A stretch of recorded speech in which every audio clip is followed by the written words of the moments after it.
Olá, Shalom, a paz do Senhor Yeshua. Aqui é o pastor Rui Nascimento e eu hoje estou, através deste vídeo, estou querendo trazer para vocês um esclarecimento, como eu já prometi em alguns vídeos, um esclarecimento sobre a Nova Aliança, ou o chamado Novo Testamento.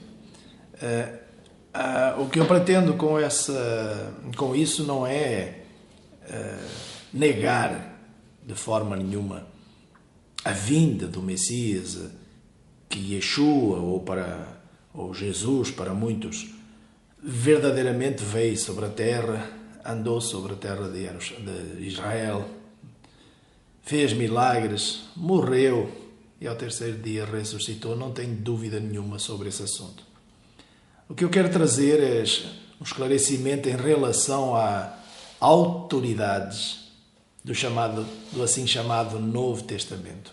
Qual a autoridade dessas cartas e desses manuscritos, desses testemunhos apresentados, qual a autoridade disto em relação à Torá? Será que esse Novo Testamento tem autoridade para anular a Torá? Será que tem alguém com capacidade dada por Deus para Paulo, ou para Jesus, ou para Yeshua, ou para quem quer que seja? Na verdade, os evangélicos e os católicos, os teólogos usam só as cartas de Paulo. Eles não conseguem usar Tiago, que é Yaakov, não conseguem usar Pedro, não conseguem usar João, eles só usam Paulo. Porquê? Porque as cartas de Paulo, elas contêm pontos difíceis de serem entendidos, como Pedro fala,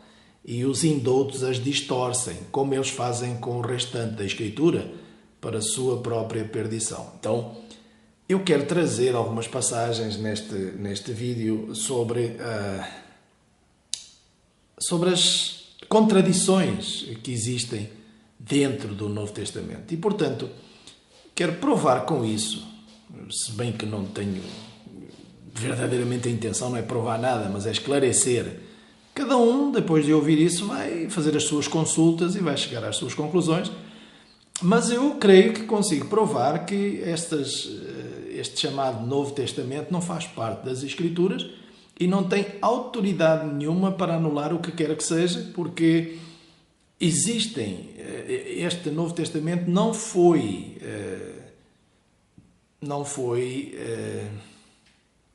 autorizado por Deus com força de escritura. Ele não tem em lugar nenhum alguém que diga e assim diz Deus, e depois diz Deus, e Deus... Não, são narrativas. Mateus narra como ele entendeu, Lucas narra como ele foi ouvindo, e ele diz, inclusivamente, para Teófilo: Teófilo, eu já fiz aí um apanhado e fui-me inteirar do que é que aconteceu, então vou-te falar o que é que aconteceu. Então, fica muito claro que não é a ação do Espírito Santo de Deus, mas que é uma pessoa, tipo um historiador, que vai à procura dos fatos e o que é que aconteceu. Conta para mim.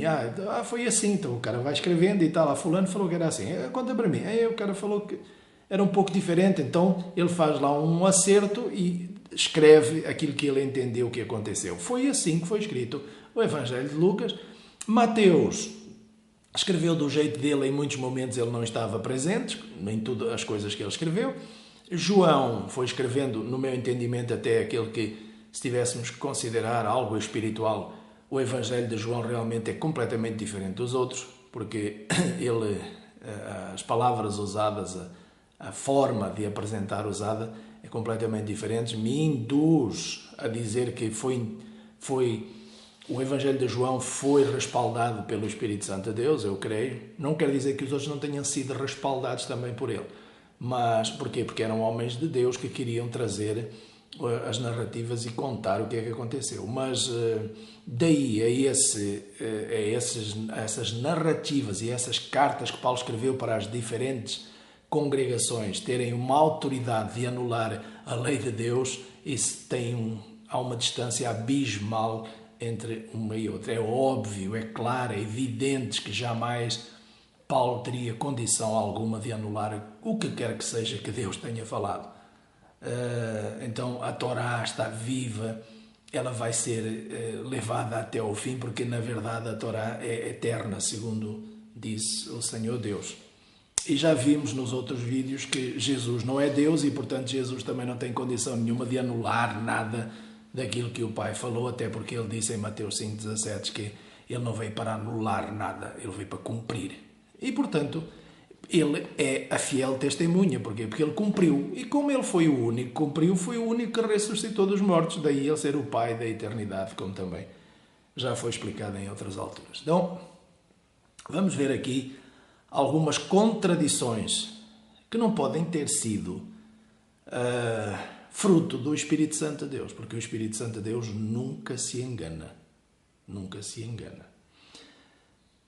Eu vou começar aqui por Lucas, no capítulo 2 de Lucas, está escrito no versículo 21 que, cumpridos 8 dias para circuncidar o menino, foi-lhe dado o nome de Yeshua pelo anjo, que pelo anjo fora posto antes dele ser concebido.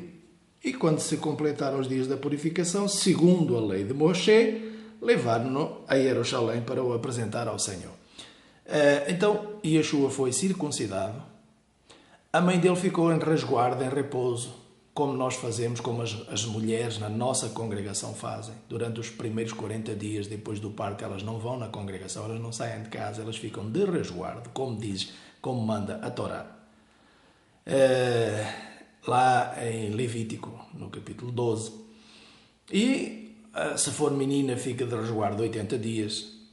Tem muita gente que diz, mas é bobeira que vocês fazem. Bom, tudo bem, nós fazemos aquilo que nós entendemos. Cada um faz aquilo que entender. Eu não vou justificar nada.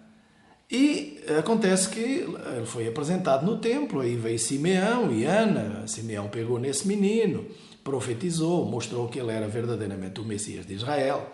E depois, lá no versículo 39 do capítulo 2, diz, cumpridos todos os regulamentos da lei do Senhor, tinha que se cumprir todos os regulamentos da lei do Senhor, como nós temos que fazer hoje também, voltaram para a Galileia, para a sua cidade de Nazaré. E o menino crescia, se fortalecia, encheu-se de sabedoria e graça de Deus.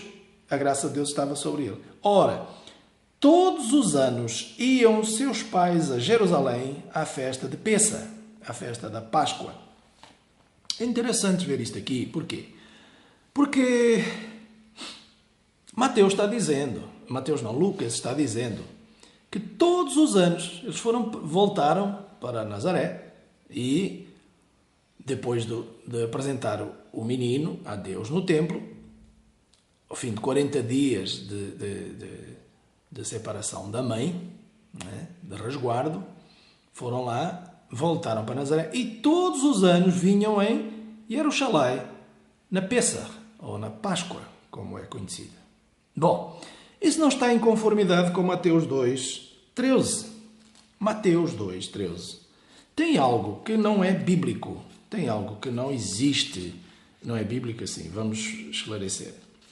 Em Mateus 2,13 está escrito que, tendo eles partido, o anjo do Senhor apareceu a José em sonhos e disse, levanta-te, toma o menino e foge para o Egito, fica lá até eu te avisar. E depois, narrando, ouvindo tudo isto aqui, vamos ver que, segundo aquilo que está escrito, Yosef tinha medo de voltar para Jerusalém, para Israel, por causa de Herodes, que tinha mandado matar os meninos todos de 2 anos para baixo. Ponto 1. Eu não acredito nisso. Eu, pessoalmente, não acredito que isto seja verdade.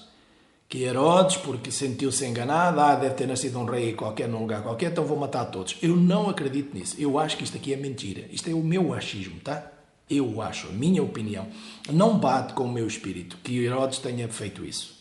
Eu não creio que ele mandou matar todos os meninos. Como eu não creio que o anjo apareceu para Yosef e mandou ele fugir para o Egito. Eu não creio nisso. Para que depois do Egito mandei chamar a meu filho. Mas do Egito Deus mandou chamar o filho, mas foi Jacó, foi Israel.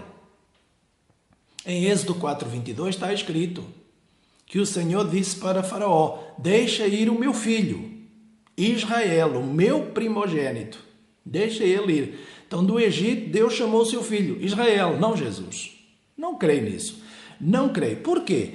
Porque Lucas diz que eles iam todos os anos em Jerusalém na festa. Ora, aqui a narrativa diz que Yosef, ou José, se levantou com o menino, mas quando ele ouviu que Arquelau, isso é lá no versículo 22 do capítulo 2 de Mateus, quando ele ouviu que Arquelau reinava na Judeia em lugar do seu pai Herodes, teve medo de ir para lá. E tendo sido avisado por sonho, retirou-se para as regiões de Galil. Foi aí, bom, morou em Nazaré. Bom, veja bem.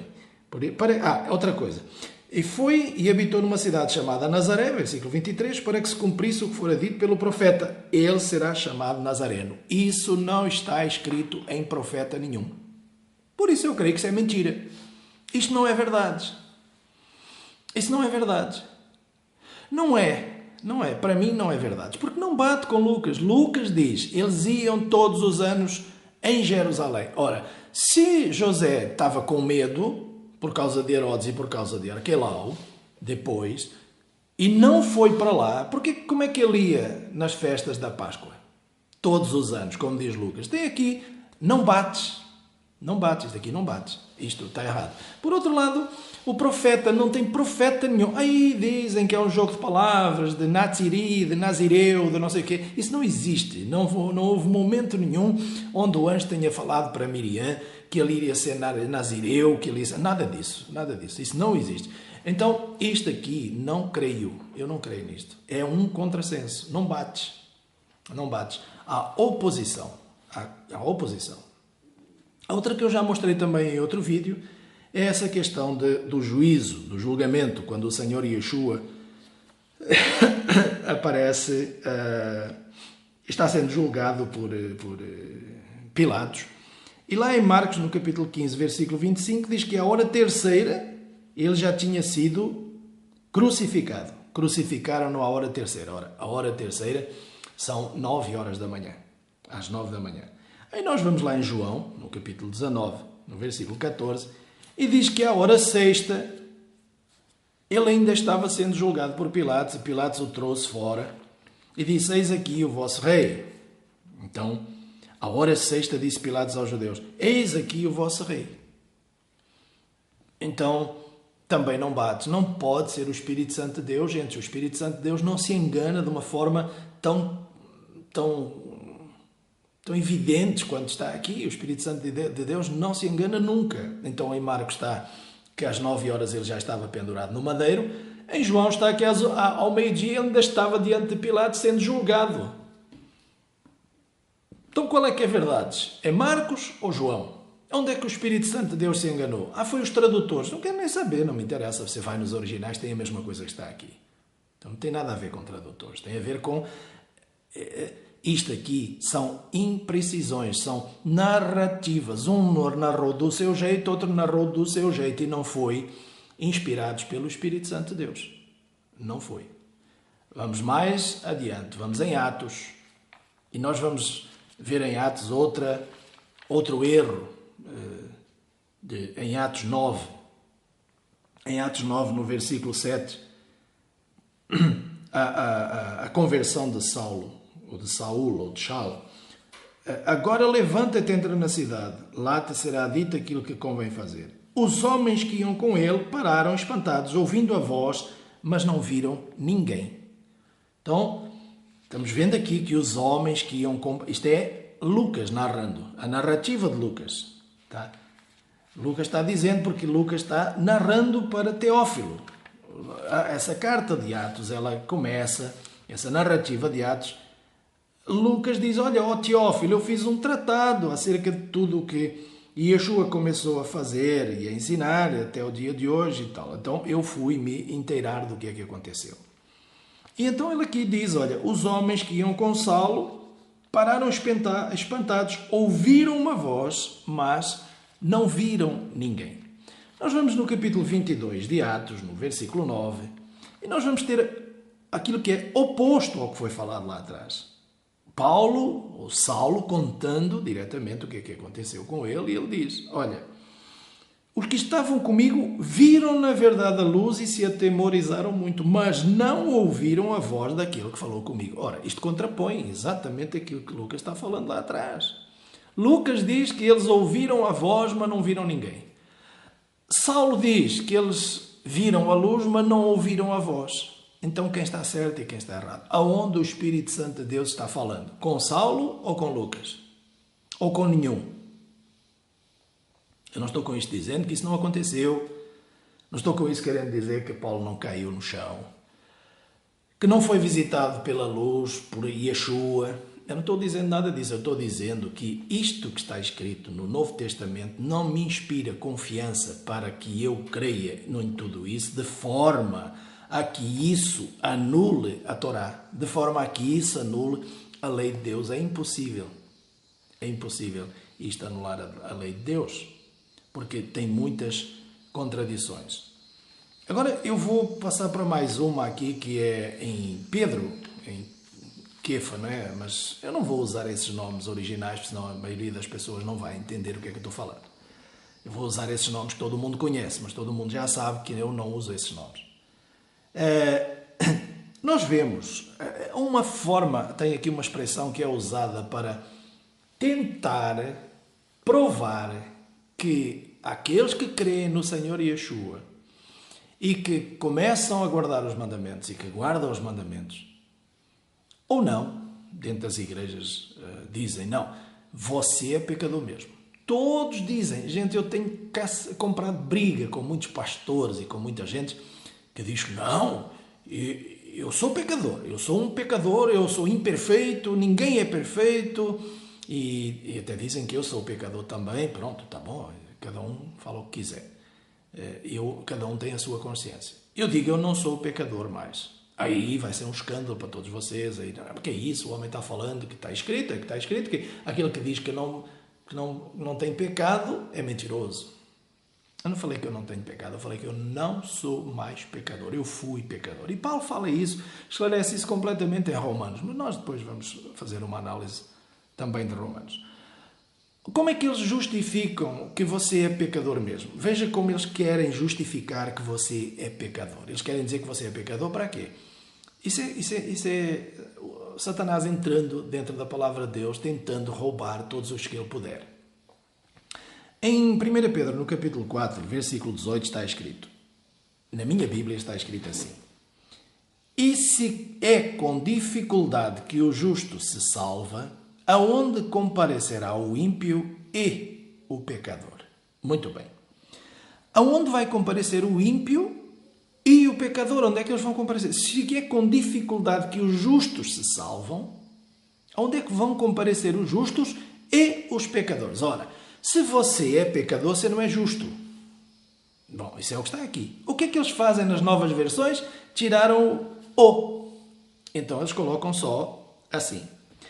Se é com dificuldade que o justo se salva, aonde comparecerá o ímpio e pecador? Eles tiraram o e o pecador. Tiraram o. Colocaram só o ímpio e pecador, querendo dizer que estão falando que o ímpio é pecador. A coisa é satânica mesmo. A coisa é... essa análise feita, eu vou provar para vocês no inglês como é que funciona o esquema.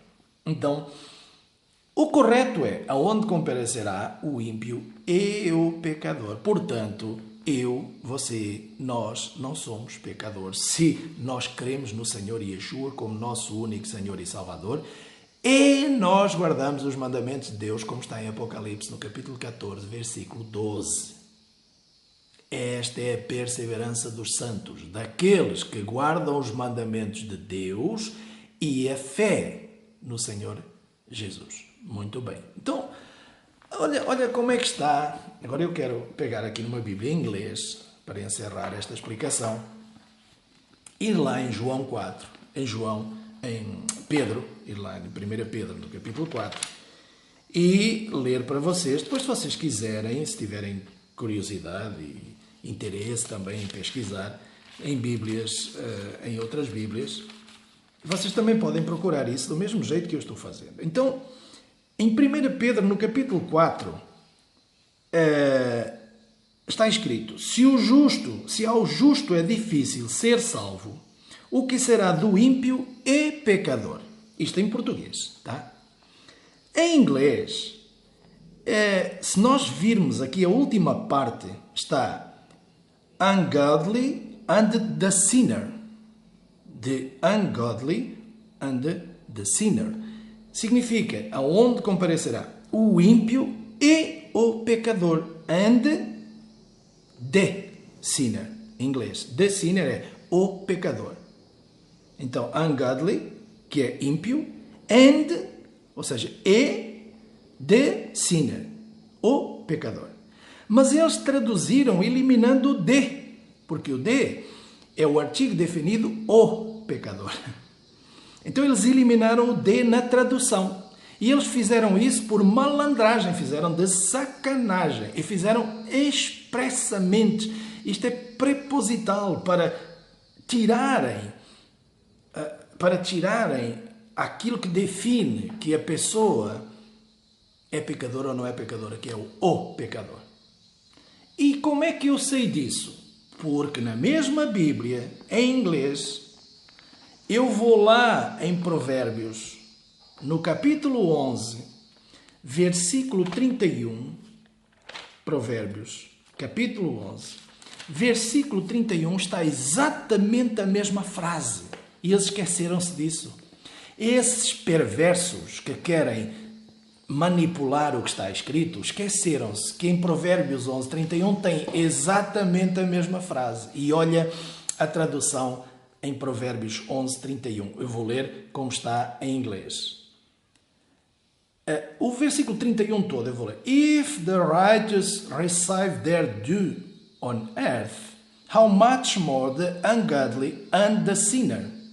If the righteous receive their due on earth, né? Então, se aos justos recebem na terra a punição merecida, how much more the ungodly and the sinner? Ou seja, the ungodly, como estava lá em Pedro, o ímpio, and the sinner, exatamente como estava lá. E olha como eles traduziram aqui em Provérbios. Se os justos recebem na terra a punição que merecem, quanto mais o ímpio é o pecador. Isto está aqui, ó. É o pecador. Para você poder ver o que é que eu estou falando. Que eu não estou inventando nada. É exatamente, eu não sei se vai dar para você aí ver, mas eu estou colocando o que está sublinhado a amarelo. Veja como é que está traduzido aí. E agora eu vou colocar lá o que eu falei em Pedro, para você testificar de que aquilo que eu estou falando é verdade, eu não estou inventando nada. Eu vou colocar o que está lá em Pedro para você ver que é exatamente a mesma frase, exatamente a mesma coisa. Tomara que você consiga ver o que eu estou colocando aí. Eu acho que sim, espero que sim. Está sublinhado a amarelo. É exatamente a mesma frase. E porquê a tradução aqui não tem o "o" e lá em Provérbios tem o "o"? Viu? Há uma malícia. Há uma malícia. Há um querer manipular aquilo que foi escrito para tentar provar aquilo que eles querem tentar provar e que é mentira. Vou ficar por aqui. No próximo vídeo nós vamos analisar outros pontos.